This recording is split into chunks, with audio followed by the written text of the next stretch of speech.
Welcome to KRA's The Hub, the official podcast of KRA Corporation. And now get ready to hear workforce topics and trends you need to know on the go. Well, welcome back, everybody, to The Hub. This is our first episode, our first recording of 2024. We're excited. Today, we have a special guest with us, actually the president and CEO of KRA Corporation, Mr. Knowlton Atterbeary, and he's also the founder of the company. And so we're excited today to kick off the new year with a conversation from Mr. Knowlton Atterbeary himself. Also with us today, my co-host, Doug Foresta. Welcome, Doug. Thank you so much. Great to be here with you, Jonathan. Welcome, Mr. Atterbeary. Jonathan, it's great to be with you and to be with Doug. You know, I am personally not only the president and founder of KRA, but I'm a big fan of KRA's podcast. And we certainly appreciate the partnership that we've had over the years with Workforce 180. Well, thank you so much. Thank you. And I'm really looking forward to this conversation because I know I'm going to learn a lot and I know our listeners will too. Maybe we can just start with, you founded, Mr. Atterbeary, you founded KRA. It was over 42 years ago. Is that right? It seems like a long time, but I'll confess that that's accurate. Well, so talk a little bit about what inspired you to start KRA and how has it evolved since you did start it? Yeah. I appreciate the question. 42 years ago, I was working as a consultant for a private company assigned to projects at the U.S. Department of Labor.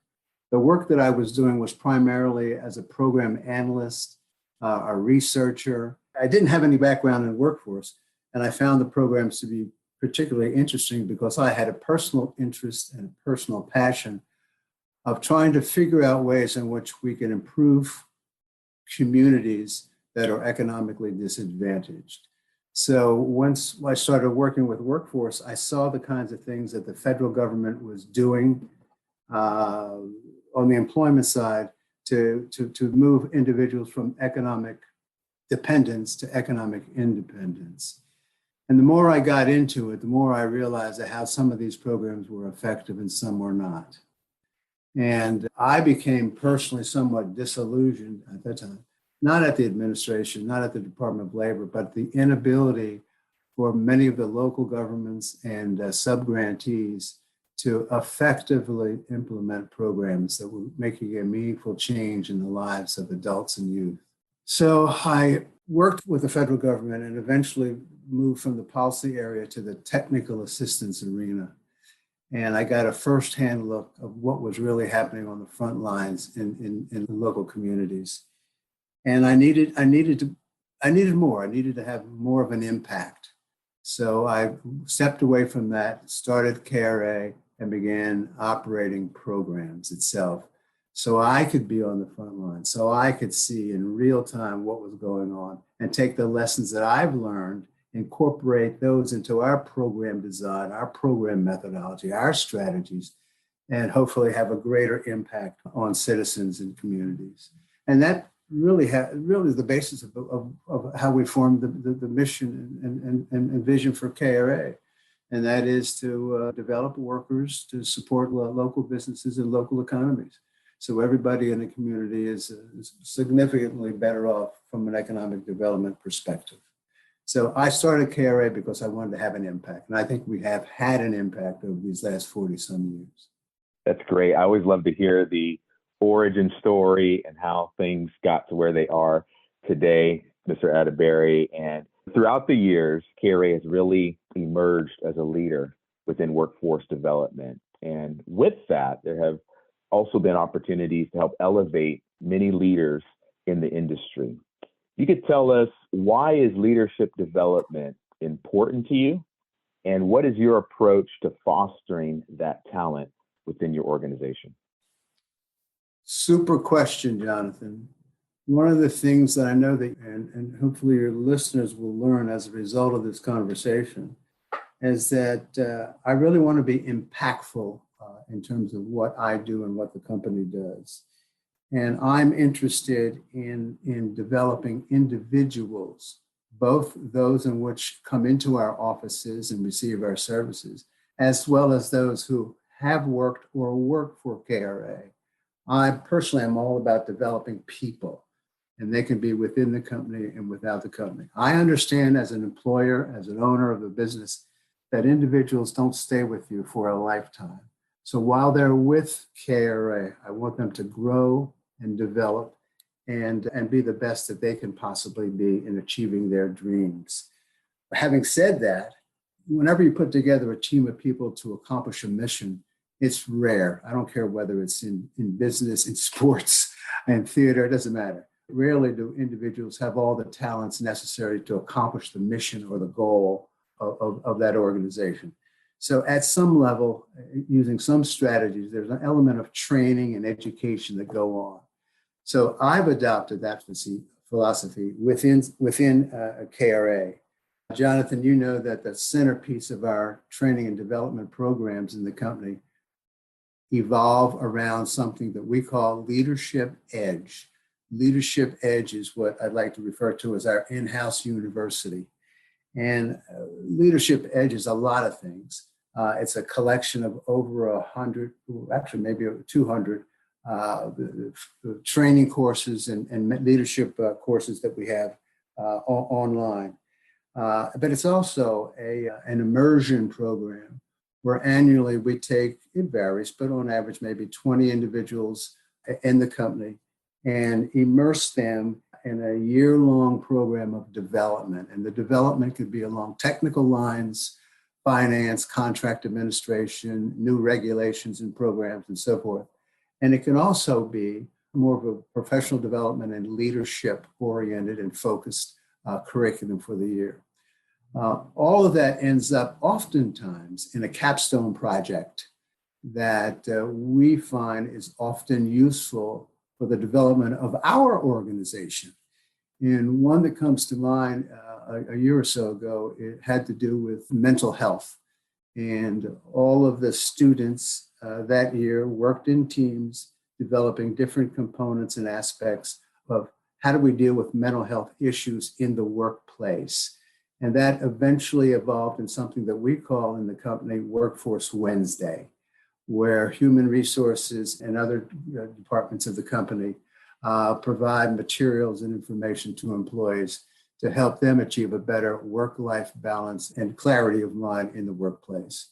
So we're talking about training and development of employees in things that are inherently KRA and what KRA does in terms of serving the public and employers, but also in developing themselves as leaders. That's a good segue into the next question that I want to ask you, which is, there are some really prominent workforce development professionals, Kimberly Staley comes to mind, who trace their career back to their time at KRA. What do you think is the reason that so many leaders can trace their roots back to KRA? A tough question, Doug. A tough question. First of all, I'm extremely proud of how any number of folks have left our ranks and gone on to contribute to the workforce industry, and some outside of the workforce industry. You mentioned Kim Staley, who regional director for the U.S. Department of Labor out of Atlanta. Right here in Maryland, we've got an executive director of an adjacent county who is a former KRA employee. In a mid-sized city, we've got the deputy director for social services, a former KRA employee. And what we have, and this is really relevant now to the new WIOA legislation, which was introduced to Congress by a congressman out of Virginia. But the Speaker of the House in Virginia is a former KRA employee. Don Scott is his name. Now, I have a lot of confidence that legislation, as it goes through Congress, will be guided and shepherded behind the scenes by the Speaker of the Virginia House of Delegates, Don Scott, a former KRA employee. But in the one or two people that we mentioned, all of them have similar traits, I'll put it that way. One, they are community-minded people. Their personal interest in serving and helping others. And secondly, when they were recruited to join KRA, it was important for me to ensure that they had some connection to the community that they were going to be working in. So they had to know the community, be familiar with some of the resources, and have demonstrated that commitment and passion. Other than that, I don't think there's any secret that these are just smart individuals, problem-solving oriented individuals, and just plain old curious to figure out ways in which they can make life better for others and achieve their own goals as professionals. You know, over the last few years, we've seen a lot change. I know since I've been with KRA, I'd say going on 9 years now, I've seen a lot change in the economy. I know your lens goes back further, as we've talked about, since you started KRA as a company. From your perspective, what is the current state of the workforce industry? And what are some of the biggest challenges and opportunities that you see? Yeah. I think coming out of the pandemic has really caused all of us to look back over our shoulder to see what has been our journey and what does the future hold for us as an industry, and what does it hold for the future of those who need to be uplifted through employment. I think there's a lot of things that can go on, a lot of things that we need to reflect on, some things that need to be changed. And I think some of the common things may be changes in legislation, increases in funding, maybe at the local level, a realignment of some of the boards to more of a regional economy kind of a structure as opposed to a municipal structure or state structure. But I think at a macro level, there's two things that always come to mind, and we've never been able to accomplish this. And that is, as an industry, if we want to prosper and do better work, we need to be able to tell our story in simple terms, clear and concise, simple terms. And we all know when we get together as practitioners, we throw around the lingo, the acronyms, and all the terms that if you're not in the business, you don't understand what they are. So what we try to do is we try to teach our employees, that's backstage talk. But when you go to the front stage with job seekers and businesses, you got to speak in plain, simple terms. And when we're lobbying Congress, when we're promoting and seeking additional funding and program leverages, we need to be able to tell that story simply. Look at our industry. How many different segmented programs do we have with special names, special terms, special eligibility requirements, all designed to do the same thing? That is uplift individuals and make available to employers a more talented workforce.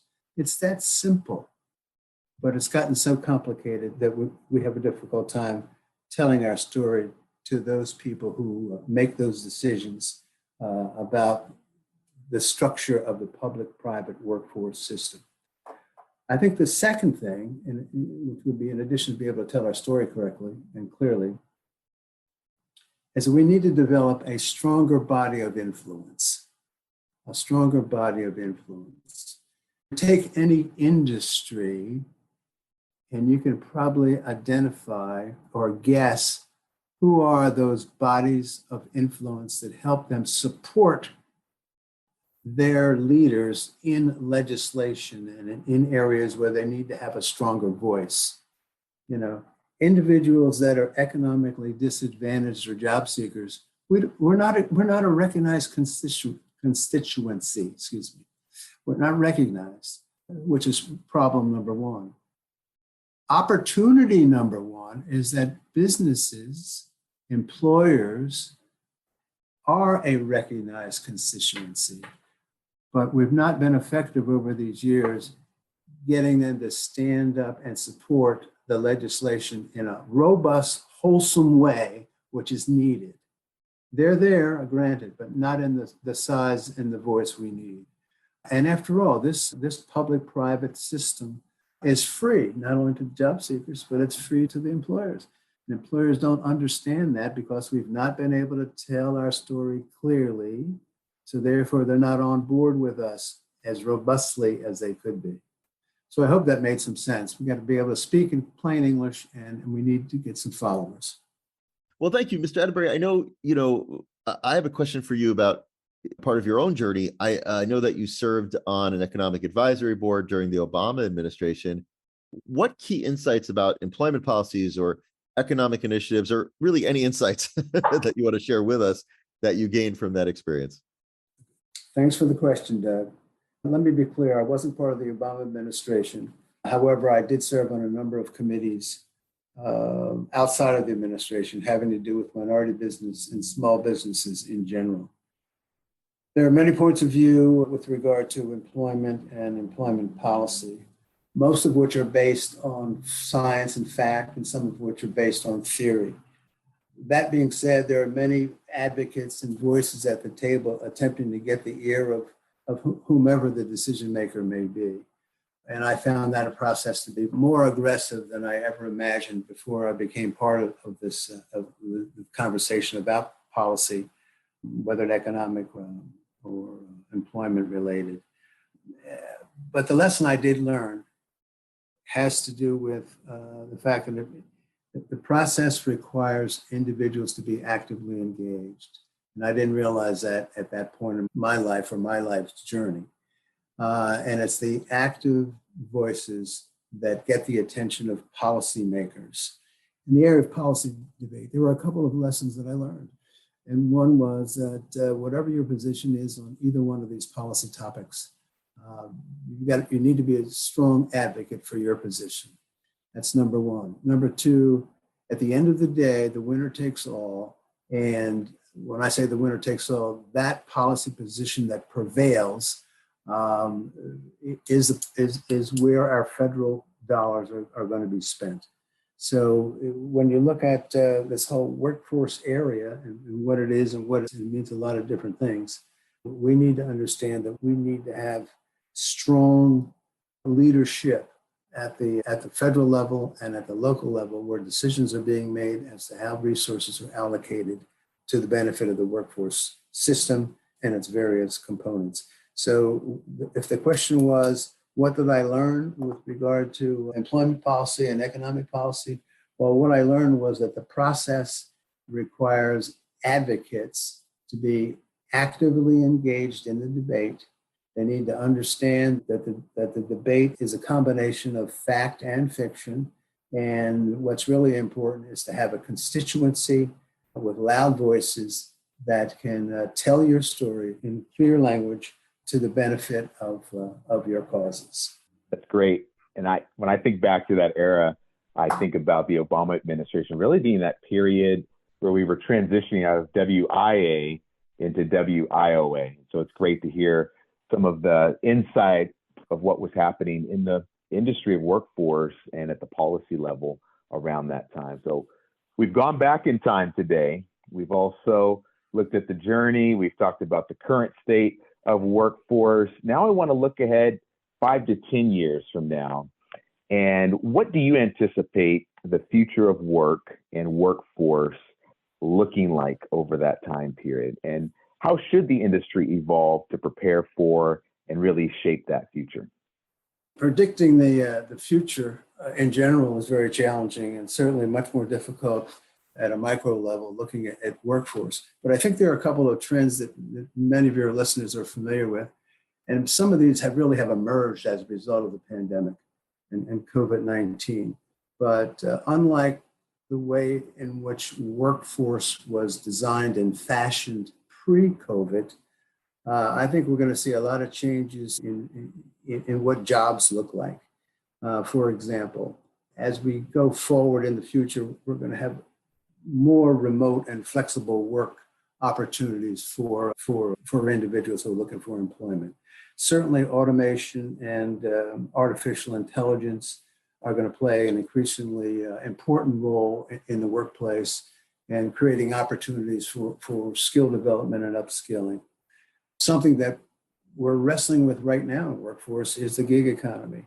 And that is, we've got a lot of folks that are looking for jobs that find alternatives to traditional employment by becoming freelancers or part-time employees, doing their own things, some of which have been very lucrative to some, such as working in some of the transportation areas. that have emerged significantly since the pandemic.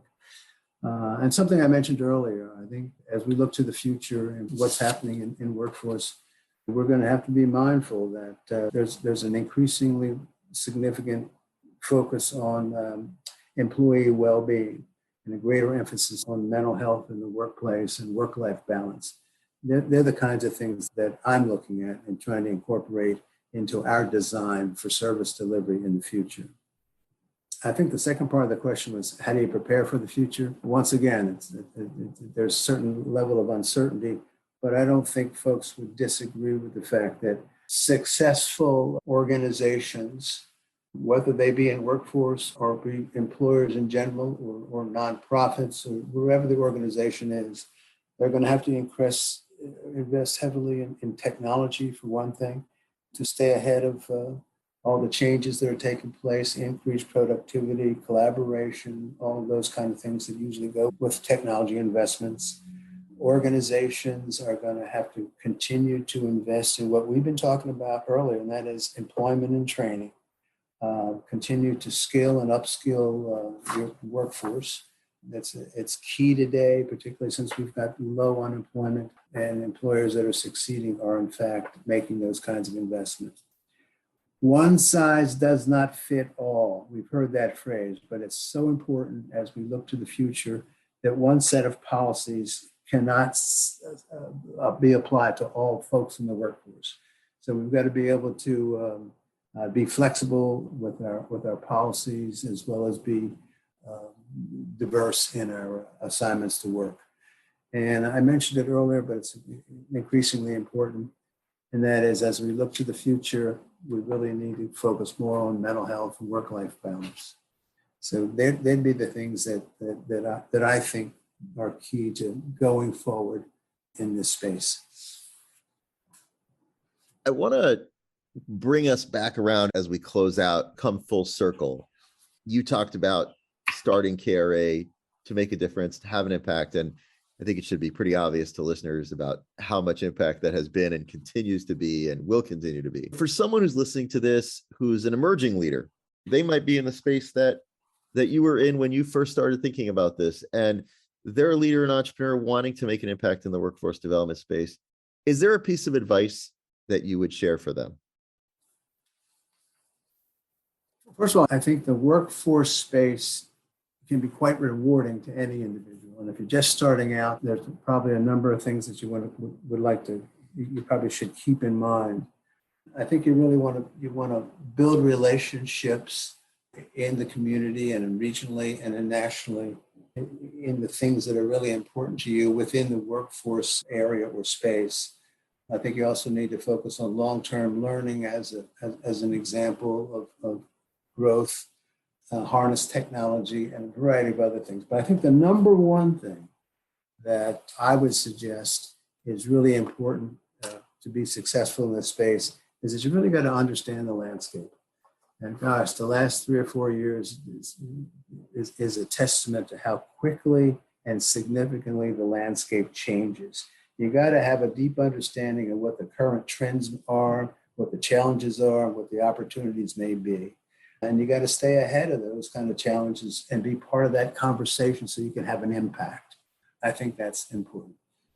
Probably above all, you got to be curious. And if you're curious, that means you're going to get your nose under any tent possible to understand where the industry is going and how you can be a player in that industry with maximum impact.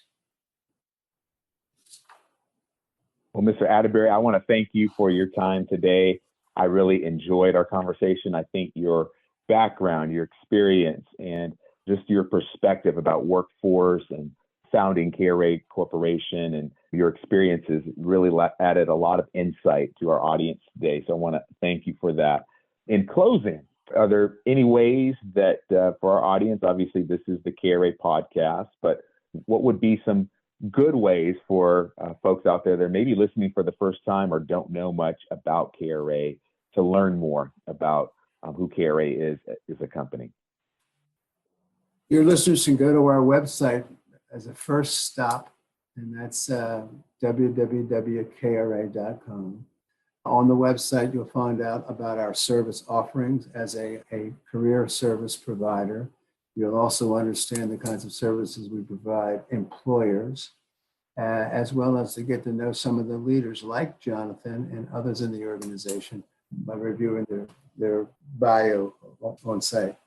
But you'll also be able to see the breadth of experience that we've developed over the years in a variety of different program areas and in different segments. So a first start would be look at the website, KRA.com, and also subscribe to our newsletter and subscribe to some of the other information we make available. That's great. Well, again, thank you, Doug. Great to be with you as always, and we'll see you all next time. Thank you very much. Thank you, Jonathan. Thank you for listening to KRA's The Hub. Don't forget to subscribe to the podcast on Spotify, Apple Podcasts, or wherever you listen to podcasts. To learn more about KRA Corporation, visit www.kra.com. Thanks so much for listening, and we'll be back soon with a new episode.